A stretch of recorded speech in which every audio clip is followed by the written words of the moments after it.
Bonjour les gourmands, on se retrouve aujourd'hui pour la recette des Kinder Bueno vegan. Donc c'est une recette, vous allez voir, qui ne nécessite pas forcément de moule spécifique ou quoi que ce soit. Donc on commence par préparer la crème de noisette qui va venir à l'intérieur de nos Kinder.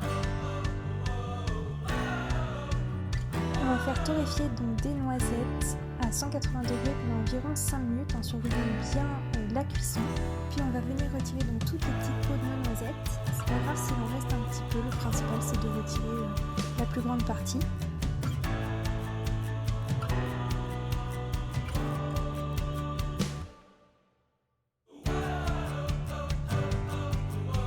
On va ensuite mettre nos noisettes dans le bol de notre mixeur avec le sucre glace et on va mixer une première fois.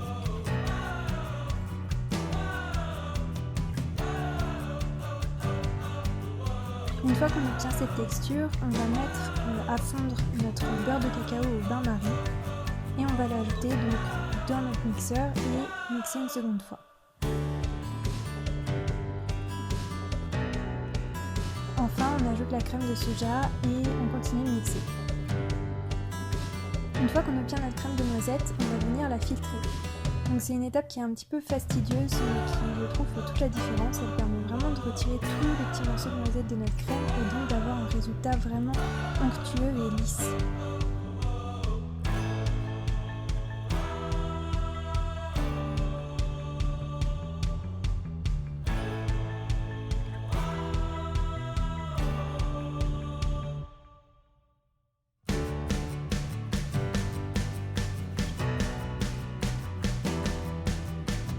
Une fois que c'est fait, on va venir déposer notre crème de noisette dans nos moules. Donc pour les moules, le mieux c'est si vous en avez donc en silicone de forme rectangulaire, donc que ce soit des petits comme je vous montre ou même un moule à cake en silicone.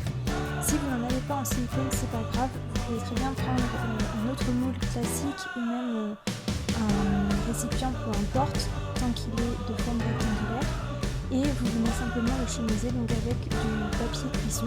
Peu importe le moule que vous choisirez, dans tous les cas, il faudra qu'ensuite vous puissiez y découper donc des petits morceaux de pâte d'environ 2 cm sur 3 cm.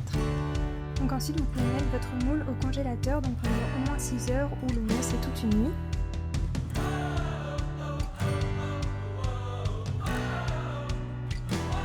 Une fois ce temps écoulé, vous pouvez venir démouler vos morceaux de crème et découper vos petits rectangles, comme je vous disais, de 2 cm sur 3 cm.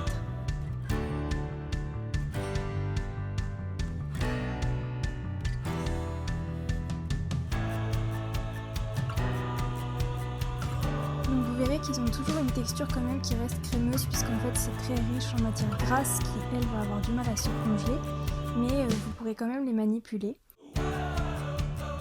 Une fois que c'est fait, vous venez rogner les bords pour vous rapprocher au mieux en fait, de la forme des inserts de crème de noisette dans les Kinder Bueno. Puis vous pouvez donc les réserver une nouvelle fois au congélateur. Surtout n'oubliez pas de récupérer la crème que vous avez rognée donc sur les bords de vos petits rectangles et de la réserver au réfrigérateur. Donc on passe maintenant au biscuit croustillant qui va constituer la base de nos Kinder.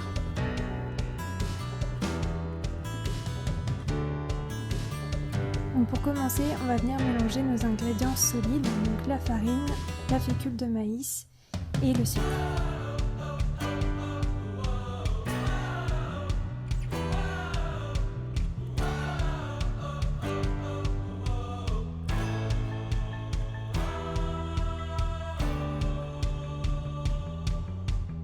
Une fois que c'est fait, on va ajouter les ingrédients liquides, la margarine fondue, l'aquafaba et l'eau.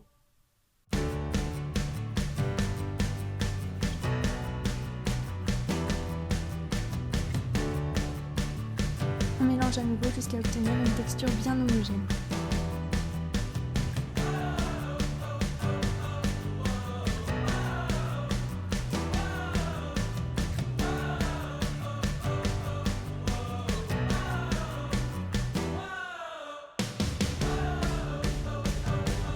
Une fois que c'est fait, on va venir l'étaler sur une plaque recouverte de papier sulfurisé ou alors d'une plaque en silicone comme je vous montre. Donc on étale la pâte Donc vous verrez que moi j'ai une quantité plus importante que les proportions que je vous ai mises dans la recette, tout simplement parce que quand j'ai fait mon essai j'en avais fait un peu trop. Donc il faut ensuite étaler la pâte et faire attention à ce qu'elle ne soit ni trop fine ni trop épaisse. Si elle est trop fine, que par exemple vous voyez votre plaque à travers, le problème c'est qu'à la cuisson, votre biscuit va craquer. Et à l'inverse, si elle est trop épaisse, votre biscuit va être trop épais. Donc faites bien attention à ça. On va venir enfourner notre biscuit une première fois pendant 5 minutes à 180 degrés.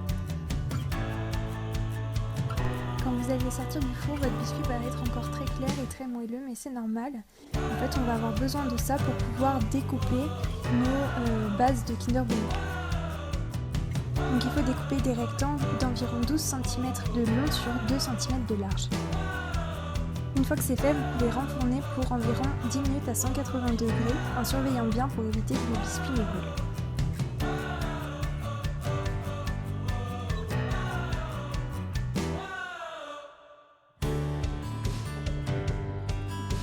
Faites fondre votre chocolat au lait au bain-marie, puis on va venir s'en servir pour recouvrir le dos de la base de nos Kinder. Donc pour cela, aidez-vous d'un pinceau, puis vous pouvez laisser prendre le chocolat au réfrigérateur.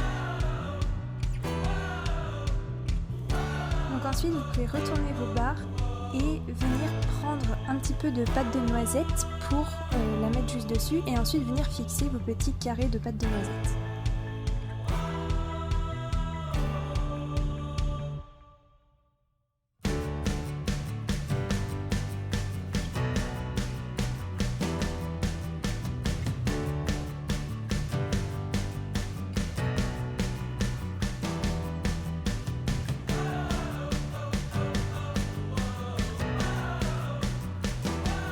Pour réaliser un Kinder, il vous suffit d'en mettre 4, les unes bien collées aux autres.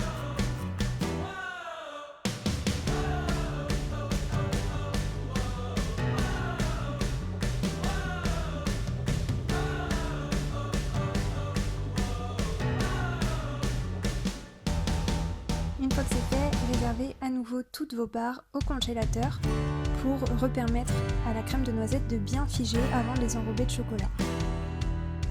Et enfin, on peut passer à la dernière étape. Donc on va venir badigeonner de chocolat au lait, donc toujours fondu au bain-marie, avec un pinceau. Donc c'est un peu l'étape délicate de la recette puisqu'il faut venir badigeonner vos Kinder en évitant de réaliser une croûte qui soit trop épaisse. Une fois que c'est fait, vous pouvez les réserver à nouveau au congélateur pour aider le chocolat à figer. Pendant ce temps-là, vous allez pouvoir préparer un cornet avec une feuille de papier cuisson. Donc il vous suffit de découper un petit rectangle, puis de prendre le premier rang, de venir le coincer avec votre pouce et avec l'autre main récupérer du coup l'angle opposé pour venir tourner autour de votre cornet. Donc il faut bien le serrer pour qu'au bout en fait il n'y ait pas de fuite. Voilà, donc n'hésitez pas à tirer bien dessus, à prendre votre temps. Surtout si c'est la première fois que vous en faites. Puis venez tenir votre cornet et rentrez le petit bout de l'angle qui restait à l'intérieur, coincez-le bien, c'est ça qui va permettre à votre cornet d'être bien rigide. Une fois que c'est fait, vous pouvez venir y incorporer du chocolat noir que vous avez préalablement fait fondre. Il n'en faut pas beaucoup et choisissez un chocolat qui est très noir pour avoir un joli contraste avec le chocolat au lait de Kinder.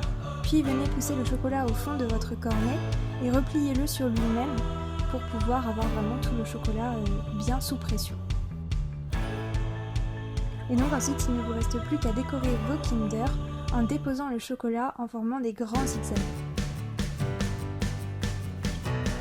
Attendez encore un peu pour que ce dernier fige et ensuite vous pouvez déguster.